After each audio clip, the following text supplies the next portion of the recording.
स्वागत है खुशी की प्यारी दुनिया में। चलिए शुरू करते हैं प्यारा सा दिन। આજે એકચ્યુઅલી કચોરી બનાવવાનું મન હતું, ફોટો જોઈને ખ્યાલ આવી જ ગયો હશે. તો પહેલાં મેં મેદાનું બોક્સ બનાવી દીધું છે. તમે પૂરી કહી શકો, કચોરી કહી શકો. અને પતલી કરવાની છે અને પછી એમાં મસ્ત મજાનું મોટું કાણું પાડી દેવાનું છે કે જે તમે પ્રોપર મમરા એમાં ભરી શકો. એટલું તો કરવાનું છે, પકોડી જેટલું ને, પકોડીથી મોટું કાણું પાડવાનું છે.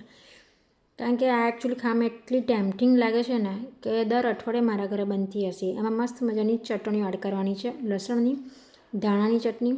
હું લસણવાળી ચટણી બનાવું છું, કોથમીરની, તો એ વધારે સારી લાગે છે, ખૂંચા જેવી લાગે છે, એટલે મજા આવે.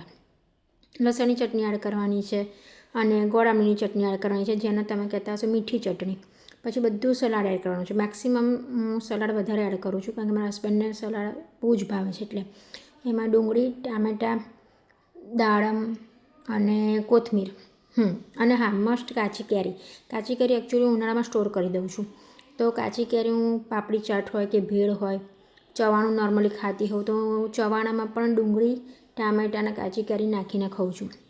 તો કાચી કેરી મેં એમાં એડ કરી છે. તમારા ઘરમાં સ્ટોર હોય તો ચોક્કસથી નાખજો, બહુ સરસ લાગે છે. પછી ફરીથી પાછો વરસાદ કરવાનો છે ચટણીઓનો. આ એકચ્યુઅલી તમને જોઈને એવું લાગતું હશે કે અમારા હસબન્ડે બનાવી છે, પણ ના, બધું એ નથી બનાવતા. પ્રિપરેશન તો હું જ કરું છું, એસેમ્બલિંગનું કામ એ કરે છે. એટલે આમ વ્યુઅર્સને એવું જ થાય કે ઓહો કેટલો સારો હસબન્ડ મળ્યો છે. નો ડાઉટ સારો નહીં, બહુ જ સારો છે.